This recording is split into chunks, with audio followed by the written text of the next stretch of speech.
Did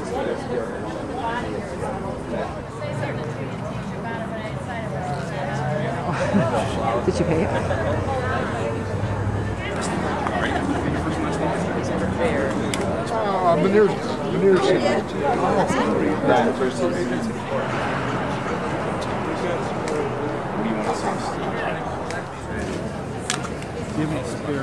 Not being held accountable for it. Yeah, I don't understand.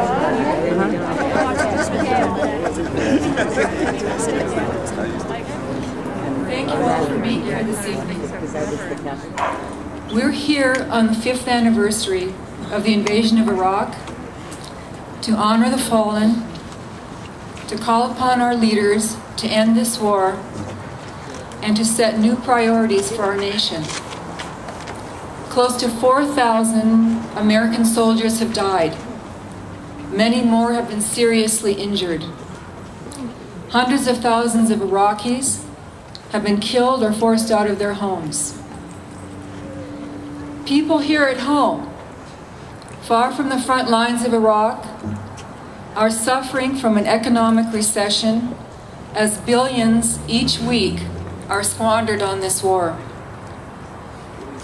And that's why it's so important that we're here. Hundreds of vigils like this are happening all over the country. And together, we're sending a message to our leaders. Really there just to fulfill someone else's agenda. And I think we're doing it again this time. It's really not a good thing. Peace. But as long as it's an option, it'll always be there. And I just want to read a couple of points that we just should keep in mind as a society. They're not even doing the safe stuff. All the medical treatment they need in return. Let's protect our troops.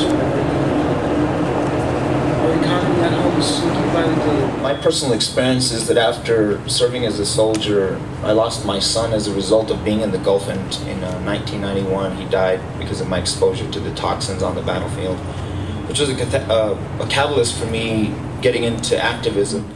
You're at the bottom of the hill, and chances of you joining those at the top of the hill are pretty damn slim. The story I was told that everyone has the opportunity and everyone is basically equal, and I've also heard in my lifetime the little phrase that some are just more equal than others. Basically, be a soldier of an empire, because that's what we are, and I hate to say we. Thank you. My name is Richard Hunter. I live in Pecos, and I'm a Vietnam War veteran. And one of the unfortunate things about that is we thought we were, the only thing we could look forward to is we were representing the last stupid war on the planet. First of all, I'd like to thank all of you for being here. My name is Phil Bateman. My wife Mary and I live in Rancho Statals.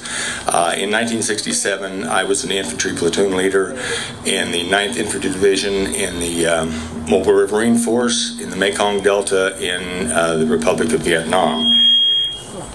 I came away from that war with an absolutely overwhelming scramble of memories, most of them terrible, and many of them still with me today, 41 years later.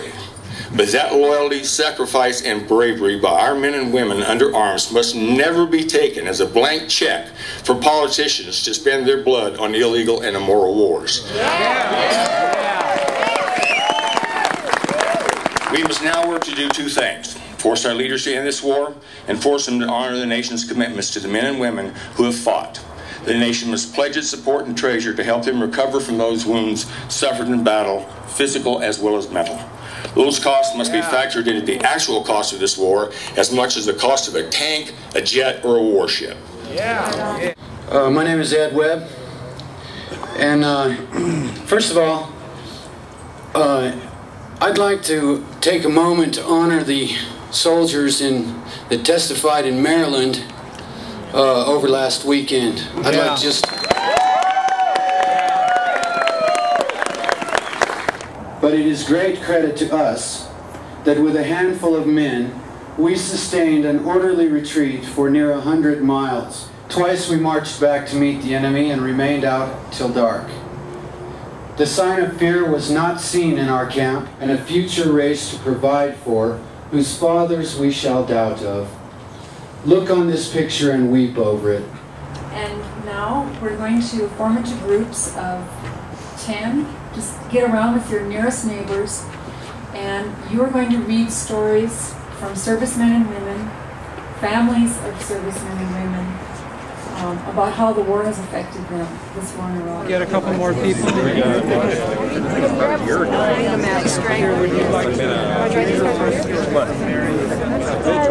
To come and hear everybody speak first and foremost. But we do have to, we do. Dad's ends upstairs. The emotional and physical stress of being the spouse of a deployed soldier is more than just hard work. It's intense and dramatic. Even if my husband comes out of Iraq physically unscathed, as a medic, he has seen things that will leave him emotionally scarred. Then pass the packet to the next person to the left. You're more comfortable not reading it, just pass the packet on. We use the money spent in Iraq helping our re-establishing our disappearing middle class, stimulating our flagging economy, and rebuilding a fractured military. I've been over here 6 times. In fact, I'm writing this email from Iraq now. I'm not in a conventional army unit. Just 15. Oh, yeah.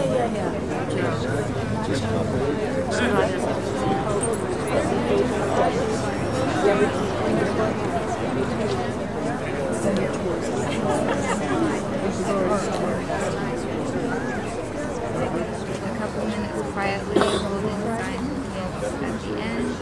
Our host will call us. But to be a good citizen, to be drawn back to the place he remembers as a living hell. I would like to see more money spent on educating our children. Thank you! There's more!